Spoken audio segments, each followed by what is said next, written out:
Hi అండి, నేను మీ doctor Indumati, infertility specialist, మాతృత్వ టెస్ట్ బేబీ సెంటర్, తిరుపతి. మనం ఈరోజు వారికోసిల్ గురించి తెలుసుకుందాం.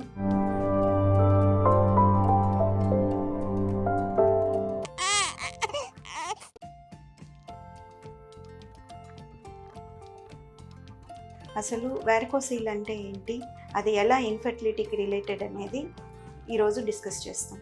వారికోసిల్ అంటే యూజువల్గా మగవాళ్ళలో స్క్రోటంలో వెయిన్స్ ఎన్లార్జ్ అవ్వడం అనే కండిషన్ని వారికోసిల్ అంటాము. ఇది యూజువల్గా వెయిన్స్లో ఉండే కవాటాలు వాల్వ్స్ డ్యామేజ్ అయినప్పుడు బ్లడ్ వెయిన్స్లో కలెక్ట్ అయ్యి అది ఉబ్బి మనకి స్క్రోటం అనేది ఎన్లార్జ్మెంట్ మాదిరిగా కనపడుతుంది.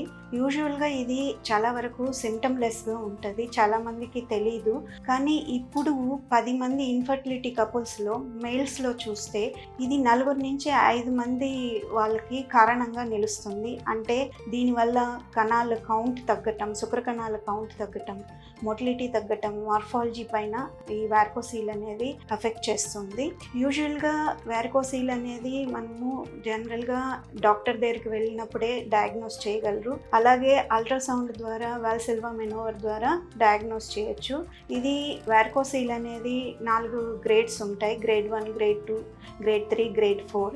యూజువల్గా గ్రేడ్ 1 అండ్ గ్రేడ్ 2 వారికోసిల్కి ఎటువంటి ట్రీట్మెంట్ అవసరం లేదు. అండ్ గ్రేడ్ 3, గ్రేడ్ 4 వారికోసిల్స్ ఉండి వాళ్ళకి పెయిన్ వస్తుంది, సమ్ డిస్టర్బెన్స్ ఉండి, అలాగే సెమెన్ పారామీటర్స్లో వేరియేషన్స్ ఉన్నప్పుడు సర్జరీ అనేది అవసరం పడుతుంది. అది 2 రకాలు, ఒకటి వచ్చి నాన్ సర్జికల్ అండ్ ఇంకొకటి సర్జికల్. నాన్ సర్జికల్ అంటే ఎంబోలైజేషన్ ద్వారా కూడా వారికోసిల్స్ని తగ్గించవచ్చు. సర్జికల్స్ అనేది మైక్రోస్కోపిక్ వారికోసిలెక్టమీ ఆర్ లాప్రోస్కోపిక్ వారికోసిలెక్టమీ అనేవి చేస్తారు.